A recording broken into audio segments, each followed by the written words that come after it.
The sun over the desert was pale and tired. It shone with a weak light that gave no warmth.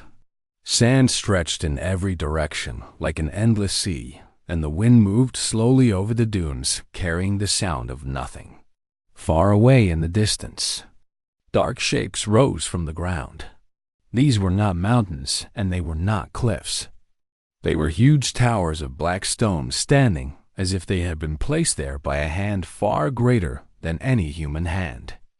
Between these towers, there was a shadowed valley, and in the heart of that valley was the tomb. No one lived near this place. The nearest colony was many days away, even by the fastest transport. People spoke of this land only in whispers. They told stories about an ancient guardian who had been watching over the tomb for centuries. Some said the guardian was not a man at all, but a machine built to last forever. Others said he was a man who could not die because of some promise he made long ago. Most people laughed at the idea. They thought it was nothing more than a tale to frighten children or a myth from the earliest days of space travel. But even those who laughed never dared to come here. On this day, a small research crew arrived from the colony. Their ship was shaped like an arrowhead and had landed on the sand with a slow sigh from its engines. The crew had been sent to study the strange energy readings that had been detected from orbit. There were 4 of them. Aaron was the leader. He was quiet and careful, and his eyes seemed to search for meaning in every place they landed. With him were 2 explorers named Leon and Roro, who carried scanners and packs of supplies.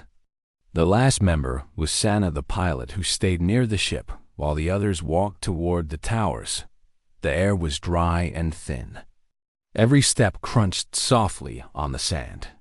Aaron felt the heat of the pale sun on his back, but the wind was cold as it touched his face. The towers grew larger as they approached, and the black stone looked smooth as if it had been polished. There were no carvings, no marks, no signs of life. Only the silence of the desert pressed in around them. When they reached the first tower, Leon ran her hand over the surface. It was warm, but not from the sun. It felt alive in a strange way, and a faint vibration seemed to hum through it. Aaron told the others to stay alert, and they moved deeper into the valley. The light faded as the towers closed in overhead. The air felt heavier, as if the shadows themselves were pressing down on them. At the center of the valley stood the tomb. It was shaped like a great arch half buried in the sand. The black stone formed a gate that reached high above their heads. Beyond the arch, they could see a long hall stretching into darkness. The entrance was silent and still, but the crew felt something watching them. Aaron raised his hand, and the others stopped. His eyes searched the shadows from the darkness. A figure stepped forward. He was tall and strong, though his hair was silver with age. His armor was old and worn, yet it still shone faintly in the dim light. In his hand he carried a long spear that seemed to belong to another time. The man stood still and silent, as if weighing the worth of those before him. His gaze moved over each member of the crew until it returned to Aaron. Aaron felt no fear, but there was a heaviness in the air. He stepped forward slowly. The man spoke at last. His voice was calm and deep. He said that they had come far and they should turn back now. His words carried no anger, but there was no room for argument in his tone. The desert wind stirred as he waited for their answer. Leon whispered to Aaron, asking if this was the guardian from the old stories. The man did not answer her. His eyes stayed on Aaron. Aaron asked who he was and why he guarded the tomb. The man said his name was Marek, and his duty had no end. The tomb must never be opened. That was all they needed to know. His voice was steady, and there was a weight in it that made the crew believe every word. For a moment, no one spoke. The silence of the desert seemed deeper than before. The pale sun hung above the towers as if it too was listening. Aaron felt the pull of curiosity, but also a strange respect for the man before him. He knew that pushing further now would be unwise. He told the others to fall back toward the ship. Marek stepped aside, but his eyes never left them as they passed. It was not the look of an enemy. It was the watchful gaze of someone who had stood in the same place for far too long. As the crew walked back through the valley, the shadows of the towers stretched long across the sand. The wind carried a faint whisper as if the stones themselves remembered the footsteps of those who had walked there before. Aaron looked back once and saw Marek still standing at the gate of the tomb, tall and unmoving like part of the stone itself. The sight stayed in his mind as the ship lifted into the pale sky and the black towers faded into the distance. In the quiet hum of the ship, Aaron sat in thought. He had come seeking data and answers, but now he felt he had found something far greater. Somewhere in that desert, a lone man kept a watch that no one else could understand. Somewhere in that valley stood the last guardian of the tomb. The night after the crew returned to their ship was long and restless. The pale sun had set behind the horizon, leaving the desert in a blanket of deep blue. A thin moon hung in the sky, casting silver light on the sand. The towers of black stone stood like silent giants against the stars. Inside the ship, Aaron sat by the small viewing window, watching the valley in the distance. He could still see the faint outline of the tomb, and the tall figure standing before it. Leon came to sit beside him. She had a curious look in her eyes. She asked why they had left so quickly when they had found the man from the stories. Aaron said there are some places where answers must wait. He told her Marek was not just a man standing guard. There was something in his voice and in the way he stood that felt older than anything they had seen before. Liam listened quietly, but her hands moved over the scanner she carried. It showed strange energy readings still coming from the tomb. They were steady like a heartbeat. Roro joined them with a pack of water and dried food. He said he had been thinking about the Guardian. If Marek had been here for many years, then who sent him, and what was he protecting? Sana, the pilot, heard them from her seat and said they should leave before they found out. She had heard enough stories in her childhood about cursed places and endless duties. But Aaron could not shake the thought that there was a truth here worth knowing. He decided to return to the tomb in the morning. The next day, the pale sun rose again over the desert, casting long shadows from the towers. The crew walked carefully through the sand. The air was dry, and every sound seemed to fade too. Quickly, as they reached the valley entrance, Aaron saw Marek standing in the same place as before. His armor caught the light, and his spear rested in his hand. It was as if he had not moved all night. When Marek saw them, he stepped forward. His eyes studied each of them. He asked why they had returned when he had told them to leave. Aaron said, "They were not here to steal or to harm, but to understand." Marek stood in silence for a long moment. The wind brushed past them, and a shadow from one of the towers moved across his face. At last he nodded slowly and told them they could ask, but they might not like the answers. They followed Marek into the outer space of the tomb. The gate was massive up close, and the stone gave off a faint warmth. Beyond it lay a wide-open hall. The floor was smooth and dark like glass, and the air was cooler here. Small lights flickered along the walls, not like torches, but like lines of energy. Marek walked ahead, and his voice carried through the quiet space as he spoke. He told them the tomb was built long before the colonies of the Outer Rim. It was built when humans first stepped beyond their own sun. It was not made to honor a ruler or a hero, but to hold something dangerous and precious. When Aaron asked what it was, Marek shook his head. He said if they knew, they would be tempted to see it, and that temptation would bring ruin. His duty was to make sure no one ever crossed the final door inside the tomb. Leon asked how long he had been here. Marek looked up at the ceiling as if searching his memory. He said he had been young when he first took the oath. He had fought in wars and traveled between worlds, but when the call came to guard the tomb, he accepted. Since then he had watched the sun rise and set more times than he could count. He had seen storms cover the desert for weeks and silence return again. He had buried those who came seeking treasure and those who came seeking knowledge. All had been turned away. Roro asked, if there were others before him. Marek said there had been guardians before, but in time their strength failed or their will broke. He was the last. When he fell, there would be no one else unless another came who understood the weight of the duty. Aaron noticed the way Marek's hand tightened on the spear when he spoke those words. It was as if he had already accepted that. The end would come, but would stand until it did. They walked deeper into the hall until they reached a massive sealed door. It was covered in faint lines of glowing light that pulsed slowly like the breathing of a great beast. Marek stopped there and told them this was as far as they could go. Beyond this door was the heart of the tomb. Aaron felt a pull toward it, as if something behind the door was calling to him. He took a step closer, but Marek raised the spear and the pull faded. The guardian's eyes were steady and calm, yet unyielding. They turned back and walked toward the gate again. Along the way, Marek told them a warning. He said there were those in the stars who would seek the tomb not for its knowledge, but for the power they believed it held. He had seen their kind before, and he knew they would come again. Aaron listened and felt the weight of the words. The desert outside the tomb was empty now, but he could almost hear the distant roar of ships that might one day land with weapons. Ready when they stepped back into the sunlight, the towers loomed above them as silent as before. The wind carried grains of sand that glittered in the pale light. Marek stood at the gate watching them. Aaron knew the guardian had given them more than just a warning.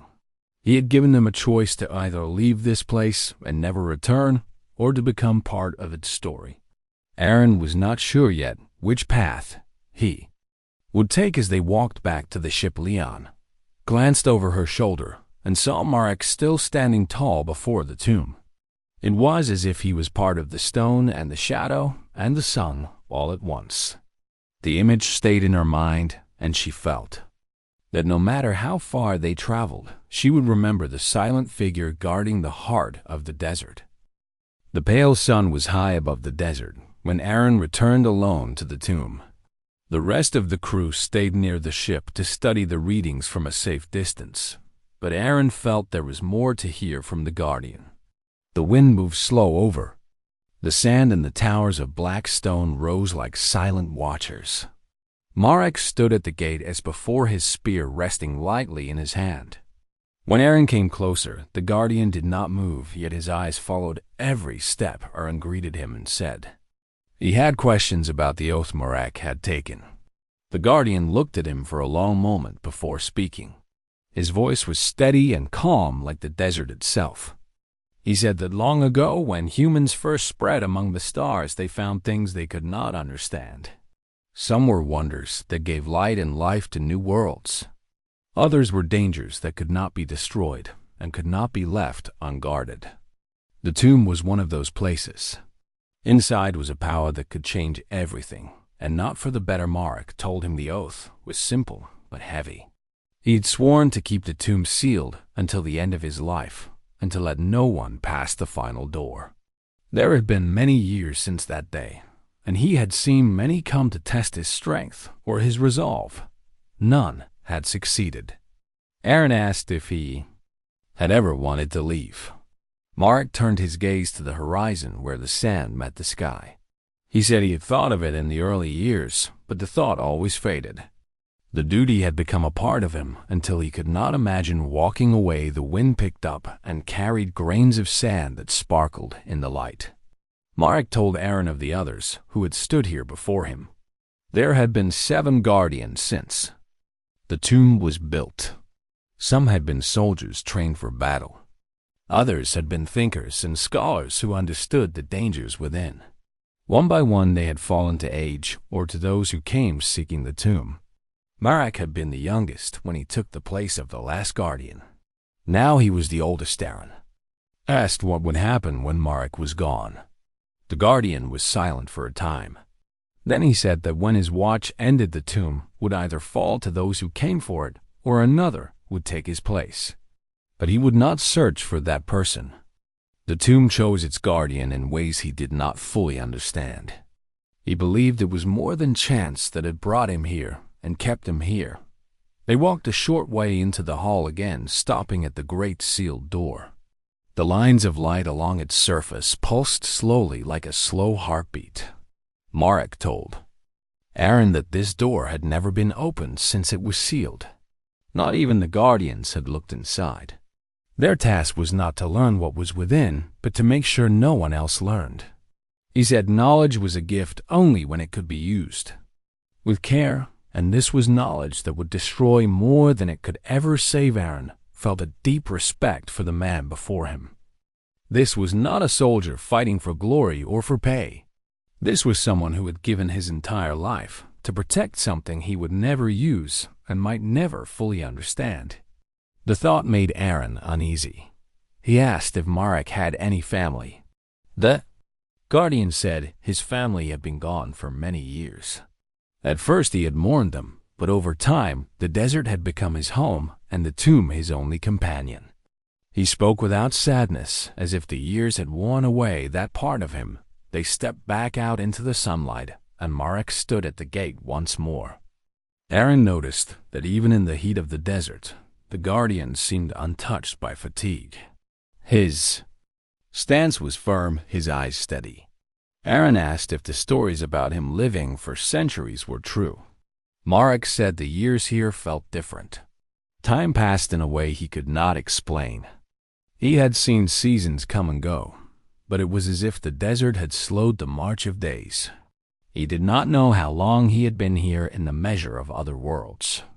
He only knew that his duty had not ended. The wind shifted and a shadow moved over the sand. Marek glanced toward the horizon where a thin streak of light broke across the sky.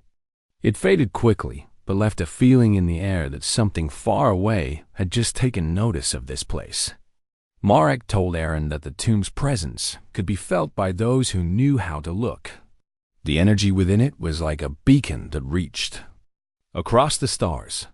He had always known it was only a matter of time before it drew the wrong kind of attention again. Aaron felt a weight settle in his chest. He asked what would happen if such people came. Marek's answer was simple. He said he would stand as he always had. If they wished to pass, they would have to go through him, and if he fell, the tomb would decide what came next. His voice carried no pride and no doubt. It was a fact as certain as the towers around them. They stood in silence for a while, the sun slowly sinking lower in the sky. Aaron knew he could not convince Marek to leave, nor could he promise that others would not come. He began to understand that Marek's life was not measured in days or years, but in the moments when the tomb was threatened and he had to act. All the days between were simply waiting for the next test. When Aaron finally turned to go, Marek did not say farewell. He simply resumed his watch, his eyes on the horizon. Aaron walked back through the valley, feeling the shadows of the towers stretching long over the sand. In his mind, he carried the image of the Guardian who had given everything for duty without end. The desert was quiet in the early morning. The pale sun had just begun to rise over the horizon, painting the sand in shades of gold and silver. The air was cool, and the shadows of the black stone towers stretched far across the ground. Aaron stood outside the ship, looking toward the valley where Marek still kept watch. It felt as though the Guardian and the tomb were part of the land itself. Unchanged by the passing of days, Leon came out from the ship holding her scanner. She said the strange energy from the tomb had grown stronger during the night. The readings were no longer steady like before. They had started to pulse in a slow rhythm. It was almost like the tomb was breathing. Aaron felt a small knot of unease in his chest. He wondered if Marek had noticed the change. Inside the ship, Sana was monitoring the long-range sensors. She called Aaron to the console with a serious look on her face. The screen showed movement far beyond the edge of the desert. Several ships were approaching from deep space. They were now marked with the colors or codes of any known colony. Their flight path was fast and direct, heading toward the planet. Roro stepped closer to the screen and frowned. He said these were not explorers or traders. They moved like hunters. Aaron thought of Marek's warning about those who might come for the tomb. He told Sana to track their course and alert him the moment they entered the atmosphere.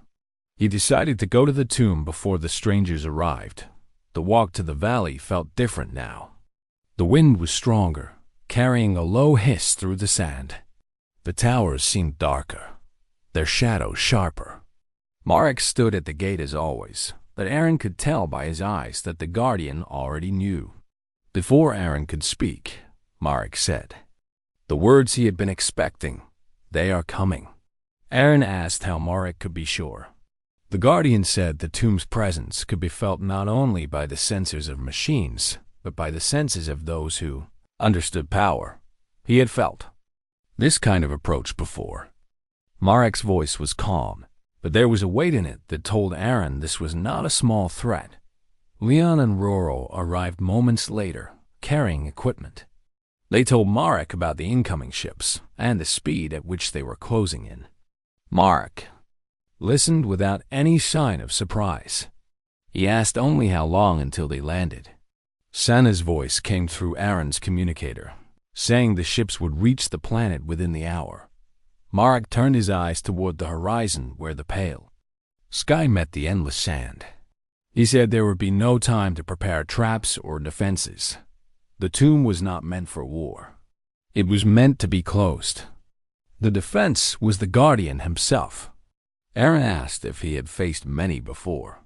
Marek nodded once and said that each time was different, but the ending was always the same. The tomb remained sealed. The sound of engines came faintly through the thin air, growing louder with each moment. High above, dark shapes began to appear against the light of the sky. The ships moved in a sharp formation, their shadows sliding over the desert floor. Leon's scanner gave off a steady tone, marking the energy signatures of the craft. Roro gripped the strap of his pack tightly and glanced at Marek. The guardian's face was calm, his stance unshaken. The first of the ships descended in a slow circle above the valley. Its hull was dark and angular, built for speed and strength. The second and third followed close behind, their engines stirring the sand into spirals. The crew could see figures moving inside through the tinted glass of the cockpits. The ships settled on the flat ground beyond the towers, and their engines cut to silence. From the nearest ship, a ramp lowered to the sand. A group of tall figures stepped out, their bodies covered in dark armor. Their faces were hidden behind smooth masks with narrow slits for eyes. They moved with the certainty of those who had come for a single purpose. At their center walked one who carried no weapon, but whose presence seemed to press against the air itself. The leader stopped at the edge of the valley and looked toward the tomb. His voice carried easily across the space, deep and commanding. He said they had come for what lay within. Marek stepped forward, his spear in his hand. His voice was steady as he told them that no one may pass. The leader tilted his head slightly, as if curious, and then gave a signal with his hand. Several of the armored figures began to move toward the gate. Their boots sank into the sand with each step, and the light glinted off the sharp edges of their armor. Aaron felt the tension building like a storm in the air. Leon's hands tightened on her scanner. Roro shifted his weight, ready to react. Though he knew he was no match for warriors like these, Marek raised his spear slightly, not in threat but in warning. He told them again to turn back. The leader ignored the words. With another signal, the armored figures advanced faster. Marek stepped fully into their path. The sun caught the edges of his armor, sending brief flashes of light across the dark stone. For a moment the scene was still, the wind carrying only the soft hiss of sand moving underfoot. Then the leader spoke once more, saying that nothing could stop them from opening the tomb. Marek's eyes did not leave the leader's face. His reply was simple and final. "I can." The wind rose suddenly, sweeping over the valley. The invaders slowed for a heartbeat, their eyes shifting toward the guardian. Aaron could feel the moment before the storm truly began. Marek's stance did not change, but there was a quiet readiness in his body, like the coiled strength of an animal waiting to strike. The tomb behind him stood silent, its sealed door untouched. Yet it felt as if it was watching the scene through the eyes of its guardian. The strangers spread out, surrounding the gate. Aaron's heart pounded as he realized the fight was about to begin. Marek did not move forward or back. He simply stood, the point of his spear gleaming faintly in the pale light, waiting for the first move. The desert air was heavy with the promise of what was coming, and in that stillness, the tomb seemed to hold its breath. The desert held its breath. The pale sun was high above, casting sharp shadows from the black towers across the valley floor. Marek stood at the gate of the tomb, his spear steady in his hand. The dark-armored raiders moved slowly into position, their boots pressing deep into the sand. The leader stood at the back, watching with the stillness of someone certain of victory. Aaron felt the heat of the moment pressing on him. Leon stayed close to the wall of the valley, her scanner useless now in the face of what was coming. Roro gripped a short metal rod from the ship's supplies, but it looked small and fragile against the weapons the raiders carried. The air was heavy with tension, and even the wind seemed to pause. One of the armored figures stepped forward. He carried a long blade in one hand, its surface glowing faintly with an inner light. He moved quickly, sand spraying behind him. Marek waited until the raider was close before making his move. His spear flashed upward in a single swift motion, catching the blade and pushing it aside. In the same motion, Marek twisted his body and swept the spear low, striking the raider's legs. The figure fell hard into the sand, the breath leaving him in a heavy gasp. The others rushed forward. Their movements were fast and practiced, but Marek moved like the wind that shaped the desert dunes. He stepped aside from one strike, letting the attacker's weapon pass harmlessly through the air. He turned and struck with the back of his spear, sending the attacker stumbling backward. Another came from behind, but Marek spun the spear in. A quick circle, the motion catching the sun and making the attacker hesitate just long enough for Marek to push him aside. Aaron watched in silent awe. Every motion Marek made was precise. There was no wasted movement, no sign of fear or haste. It was as if he had fought this battle 100 times before and knew every step before it came. The leader gave another sharp signal, and more raiders surged forward. This time, they came in pairs, attacking from different sides at once. Marek stepped back toward the gate, forcing them into a narrow space where they could not all attack at once. His spear moved in quick patterns, blocking and striking with the rhythm of someone who had trained for longer than a lifetime. Leon pulled Aaron and Roro back farther into the valley wall, knowing they could only get in the way. Roro muttered that it was like watching the desert itself fight. Marek's armor was scratched now, and dust clung to the edges, but his stance remained strong. One of the raiders managed to catch Marek's arm with the edge of a weapon. The cut was shallow, but it left a dark mark against the old armor. Marek did not react beyond shifting his grip slightly. With a sudden burst of speed, he drove the end of his spear into the raider's chest, sending him sprawling backward. Another tried to rush past Marek toward the tomb gate, but Marek caught him by the shoulder and pulled him to the ground. The sand was torn by heavy footsteps and the marks of strikes. The pale sun burned overhead, and the air shimmered with heat. Marek's breathing was heavier now, but his eyes never left the field before him. The leader stepped forward at last. His armor was heavier than the others, and the light seemed to slide off it without reflection. In his hands, he carried a long staff with curved ends. He walked toward Marek with slow, certain steps. The other raiders stepped back, leaving these space between them clear. Marek lowered his spear slightly, his eyes locked on the leader. The wind stirred the edges of their cloaks. For a long moment, neither moved. Then the leader struck first, swinging the staff in a wide arc. Marek stepped back just enough for the strike to miss, then countered with a quick thrust of his spear. The leader blocked it with the center of his staff, the sound of the clash ringing through the valley. They traded strikes, each testing the other's speed and strength. The leader was skilled, his movements sharp and controlled, but Marek moved with the flow of years spent fighting in the desert heat. He used the space around him, letting the sand slow the leader's steps and the sunlight catch his opponent's eyes. Aaron could see that this was no ordinary fight. It was a battle between two who understood what was at stake. The leader wanted the tomb, and Marek would not let him have it. Every strike from the leader was aimed to break Marek's guard, and every counter from Marek was placed to push the leader back without leaving himself open. The fight grew faster. Sand swirled around their feet as the spear and staff clashed. Again and again. Finally, Marek caught the end of the leader's staff with his spear, twisted it sharply, and pulled it from his opponent's hands. The staff fell to the sand with a dull thud. The leader stepped back, breathing heavily.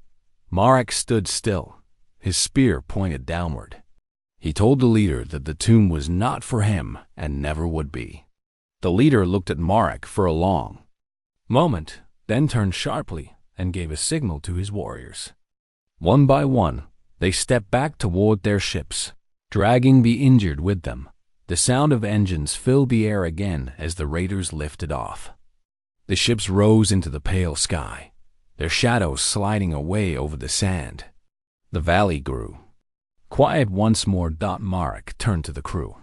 His armor was marked, his breath slower, but his eyes were calm. He said that this would not be the last time someone came. Aaron felt the truth of those words. The tomb's secret still called to the stars, and there would always be those willing to risk everything to reach it. The wind moved softly over the sand, erasing the marks of the fight. Marek returned to his place at the gate, standing as still as the black stone towers around him. The tomb remained sealed, silent, and waiting. The desert returned to silence after the raiders left. Their ships had vanished into the pale sky, leaving only the fading echo of engines and the disturbed sand where they had stood. The black towers still rose around the valley, unmoved and unchanged, as if the battle had never happened. But the marks on the ground, the shallow dents in Marek's armor, and the slow way he now breathed told a different story. Aaron stepped forward first. He could see that Marek's left arm hung lower than before. The cut from earlier in the fight had deepened during the clash with the leader, and there was a faint trace of dark blood along the edge of the armor. Marek did not seem to notice, or did not care. His eyes were fixed on the horizon, watching until the last trace of the raider ships had vanished from sight. Leon and Roro came closer. Leanne carried a small kit from her pack. She asked Marek to let her tend to his wounds. At first, he refused, saying he had endured worse in the past. But Aaron told him that even the strongest walls need care after a storm.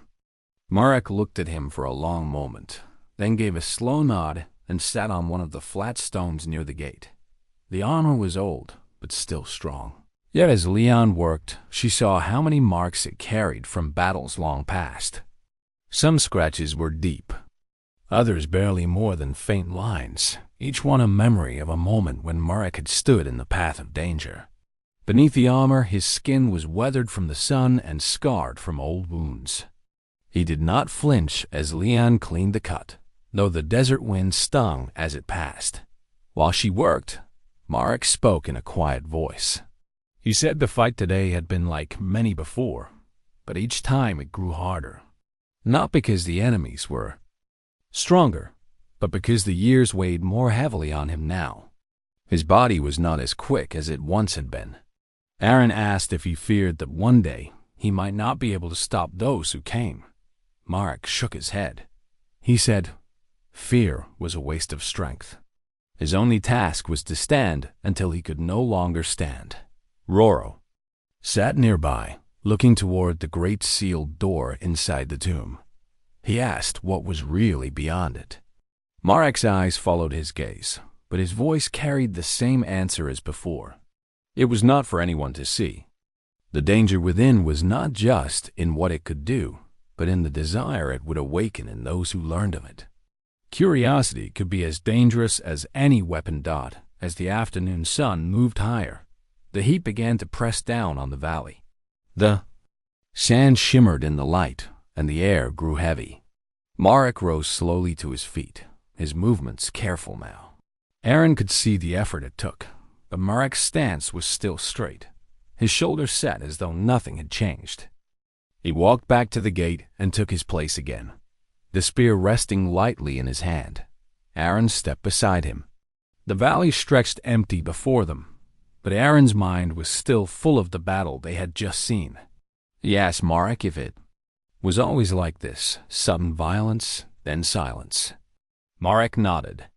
He said the days between such moments were often long and empty, but he never let his guard drop. The tomb was patient, and so were those who sought it. From the ship, Sana's voice came through Aaron's communicator, saying the long-range sensors showed no sign of the raiders returning. Still, she urged them to be ready in case more ships arrived. Aaron told her they would remain in the valley a while longer. The crew shared a small meal in the shadow of one of the towers. Marek did not eat much, only enough to keep his strength. He said the desert had taught him to take only what he needed and waste nothing. Leon noticed how his eyes never left the valley, even while he sat with them. His attention was always on the space between the towers, as if expecting movement at any moment. When the sun began to sink, the light in the valley changed. The black stone towers cast long shadows that reached like fingers across the sand.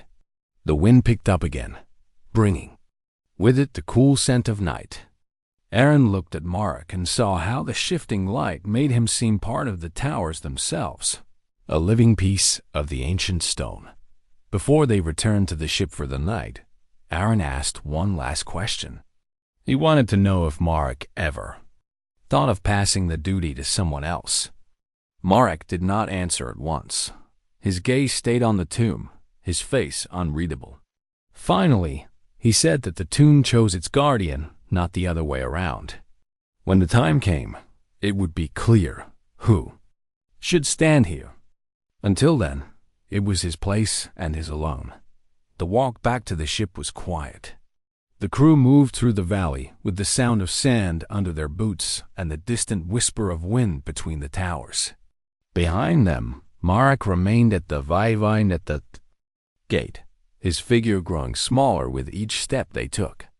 By the time they reached the ship and looked back, he was only a shadow against the dark stone, unmoving and unbroken. That night, as the stars filled the sky above the desert, Aaron lay awake in his bunk. He thought about Marek's words and the look in his eyes when he spoke of the tomb's choice. Aaron wondered if their meeting had been chance, or if the tomb had already set a path before them.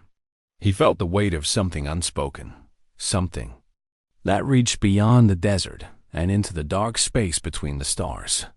The desert slept, but the tomb did not. Its guardian still stood, watching, waiting, and protecting.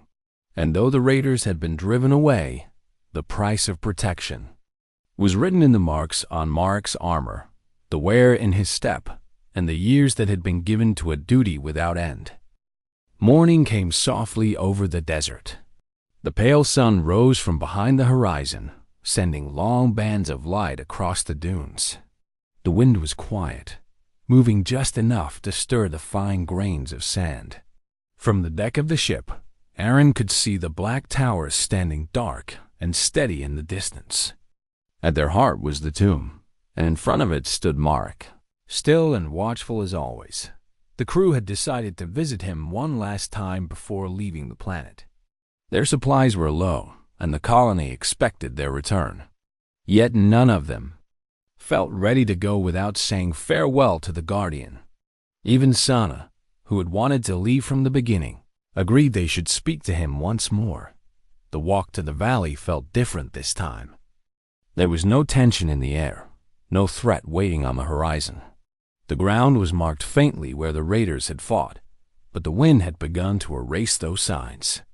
The land was returning to the way it had been before, as if it wanted to forget.